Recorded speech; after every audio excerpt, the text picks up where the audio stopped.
Assalamualaikum warahmatullahi wabarakatuh. Saya Ade Putra Slamet Riyadi dari kelas Agrik Teknologi A.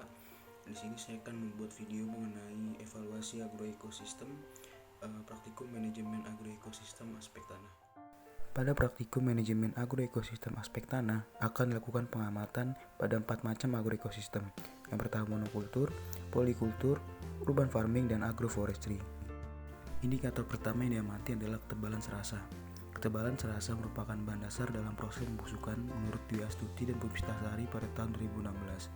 Banyaknya aktivitas biota tanah pada lahan dikarenakan bahan organik yang banyak dari pohon naungan. Serasa yang berasal dari pohon naungan ini yang nanti memberikan makanan bagi biota tanah sehingga tanah menjadi lebih gembur dan subur. Setelah dilakukannya pengamatan, didapati bahwa ketebalan serasa dari lahan agroforestry memiliki nilai yang paling tinggi, yaitu setebal 5,2 cm, lalu diikuti dengan lahan monokultur setebal 3,4 cm, dan urban farming yang memiliki ketebalan serasa paling rendah, yaitu 1,5 cm. Selanjutnya adalah pengamatan organisme tanah.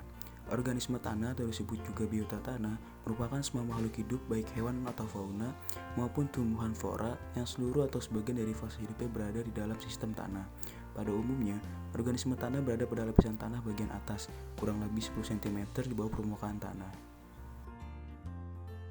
Setelah dilakukan pengamatan, didapati bahwa lahan agroforestry memiliki tingkat organisme tanah yang paling tinggi, yaitu dengan didapatinya 15 organisme tanah yang ada, kemudian disusul dengan lahan monokultur yang memiliki organisme tanah sebanyak 11, dan polikultur serta lahan urban farming yang sama-sama memiliki 4 organisme tanah.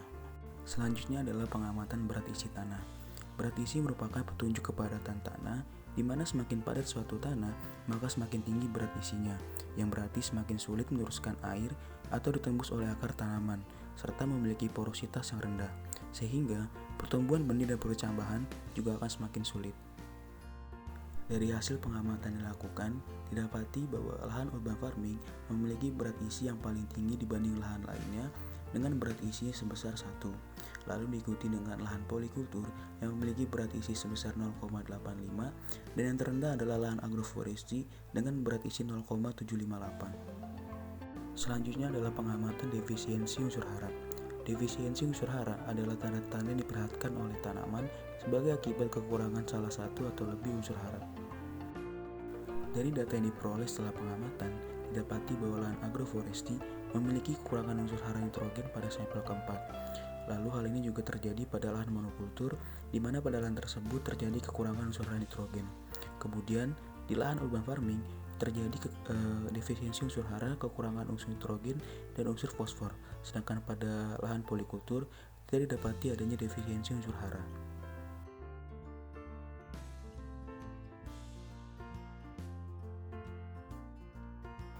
Berdasarkan hasil evaluasi agroekosistem pada keempat macam agroekosistem pada praktikum ini, didapati bahwa agroforestry merupakan agrosistem yang paling sehat dibandingkan lahan lainnya. Hal ini didukung oleh data-data yang dikumpulkan selama pengamatan. Dari data pengamatan, agroforestry memiliki ketebalan serasa yang paling tinggi dibandingkan lahan lainnya, di mana hal ini membuat tingkat biodiversitas organisme tanah pada lahan agroforestry lebih tinggi dibandingkan lahan lainnya. Selain itu, agroforestry juga memiliki berat isi tanah yang lebih kecil dibandingkan lahan lainnya, yang sekaligus menandakan bahwa tanah pada lahan agroforestry memiliki porositas tinggi, serta mudah ditembus oleh akar sehingga mendukung pertumbuhan benih dan perkecambahan tanaman. Sedangkan lahan yang terancam terjadi degradasi lahan adalah lahan urban farming.